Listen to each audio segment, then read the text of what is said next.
Okay, and now I'd like to introduce to you Delia Armstrong Busby, and she'll be speaking about the school closures and the effects that they will have on the community. I'm happy to be here to talk to you today. I had spoken regarding the closure of the 9 schools in School District 11 because the children who can least afford to be moved from their home schools are those children who are being moved.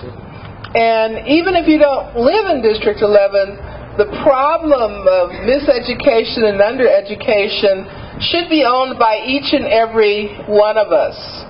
So that's to give you a little background. One, I'd like to certainly encourage that you do sign the petition to support the Cesar Chavez Day of Recognition. In the African American community, you know that we fought that fight for Martin Luther King Jr. And even if you have a small beginning, if you have activists among you today carrying the word to those who are not here to join in this effort, the effort will grow and you'll get what you're seeking. Now, having said that, I'd like to make some specific comments. I'm going to start with a quote from Cesar Chavez. We cannot seek achievement for ourselves and forget about progress and prosperity for our community. Our ambitions must be broad enough to include the aspirations and needs of others for their sakes and for our own. So all of the children are our children, whether they're by birth, they are our children, and that's from Cesar Chavez. Our ambitions must be broad enough to include the aspirations and needs of others. This thought connects well with the issue of getting a strong education for our children. Not just a job, but an education. As we see our neighborhood schools closed, we must be active. Know the schools where your children will attend. We must know the teacher, and the teacher must know us. We must be sure that our children understand what is expected of them as students.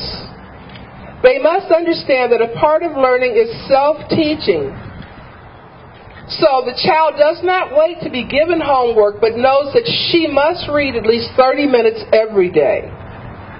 Each child must understand that he is responsible for learning the subjects where he does poorly. Each parent must know the power of overseeing that there is time spent to learn things that seem toughest when it comes to school. Being bilingual is strength. The smartest people know more than one language. It is a sign of intelligence. Language is power. Encourage your children to build their vocabulary and add new words to their word list daily.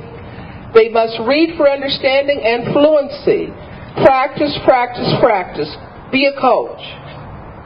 Teach your children the importance of self-discipline to be the best possible learner. Teach them to be present in the classroom so they learn to understand who the teacher is and what the teacher is trying to teach them. Your child has a personal best. Help them through attention and repetition of knowledge to find and identify that personal best for themselves so they can be active in their education. Learning is never passive. It is always active. Thank you. Let's give Delia a round of applause, please.